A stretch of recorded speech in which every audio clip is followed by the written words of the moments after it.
Hello there, and welcome to another Warmachine Hordes battle report. This is the first under the official title, The Really Average Wargamers, from Plymouth in the UK.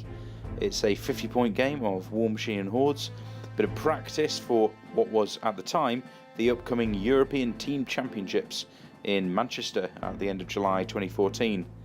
It's a 50-point game of Warmachine Hordes of Trollbloods versus Khador. Enjoy. So the scenario that we've randomly chosen for today is scenario 9 from the 2014 Steamroller packet, Incursion. It's the 2014 version of Incursion.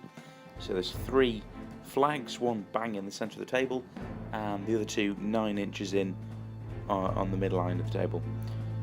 One of the 2 outside flags disappears at the end of the second player's first turn, and from the end of the second player's second turn, you can score 1 control point for controlling any of the flags, 1 control point for dominating the centre flag, or 2 control points for dominating the outside flag.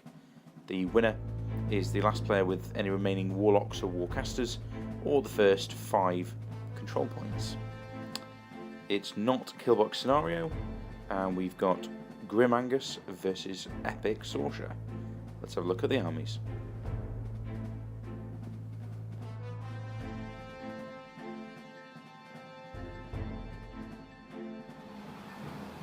Okay, this is 50 points of Trollbloods, led by the Warlock Grim Angus, and his battle group is an Earthborn Dire Troll, a Dire Troll Bomber, and a Troll Impaler. He's got the Sons of Brag, he's got a Throlg, Advanced Deployed, he's got Linessa Rissal, he's got a unit of Scattergunners with the UA, a full unit of the Nis Hunters, and the Gateman Witch Doctor. It's 50 points of Trolls.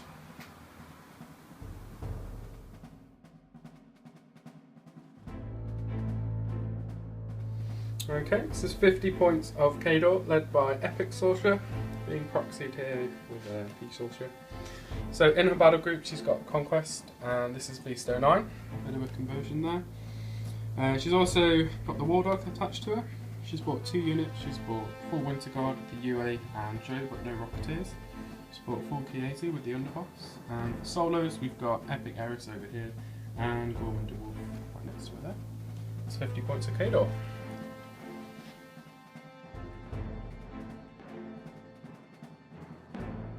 Okay, Trollbloods turn 1, pretty much everything ran, as usual. The Sons of Brag used their Call of Defiance and ran up onto the hill. The Throlg ran around a bit to get a bit more central. The Impaler ran up, Linessa ran just behind him. The Grim used Transmute from the Earthborn and just advanced up so as not to get out of control range. He also put Cross Country on the Bomber to give him Pathfinder and Hunter. The Bomber then ran up. The Scattergunners ran up. The Nis ran through the forest of crates that we're using, and the Gateman ran up a little bit into the forest. And the Earthborn also ran through the river, through the forest, to go and stand next to a wall and the forest. Trollbloods turn 1.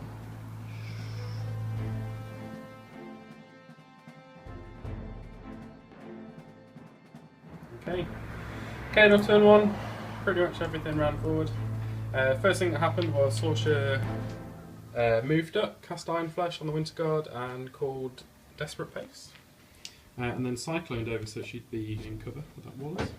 Eris stayed where she was, aimed and killed one of the Nis Hunters. The Winter Guard in the end decided to bob and weave, a bit worried about getting shot by the Nis Hunters, so they opted for the extra defence, so they're just where they are there. The Chiesi just ran, kind of rearranged slightly. Gorman's moved up here and put down a cloud, and the War Dog's hiding just behind. Beast 09 runs for free, so he ran up there. And then the point of contention for the turn. So Conquest was about here, where this wreck marker is. He moved across 4 and had really dubious, does he have line of sight or not?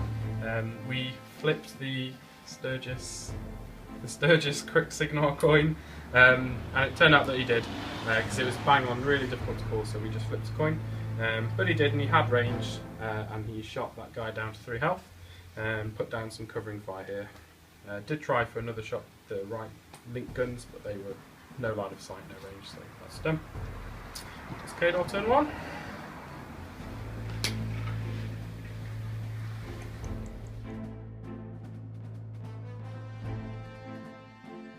Okay, Trollbloods turn 2, and I thought it might be worth trying for an assassination. I was kind of happy when a cycler behind a wall, which ordinarily would be really good, putting her at defence 18, which is unassailable, but I've got quite a bit in the army that can ignore cover. So, Regional Fury and upkept cross country, which allowed the bomber to ignore cover. I used my feet.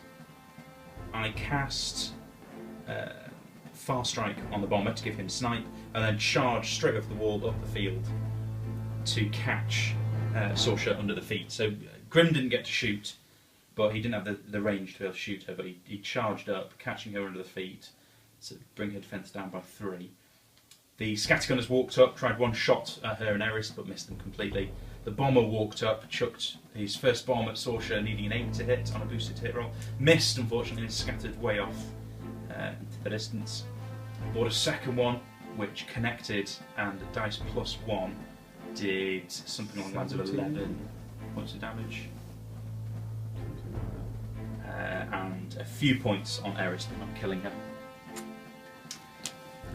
That left it really up to the NIS. They've also got Hunter, so they ignore the cover, and quite happy to realise that if they're more than 6 inches away, more than 5 inches away from Eris, they ignore her as an intervening model because of stealth. So they walked up, about 5 2-man combined range shots into eSorscha was enough to do that final few points of damage and take her down. It's assassination, luckily killing eSorscha. And here's the handshake. Good game.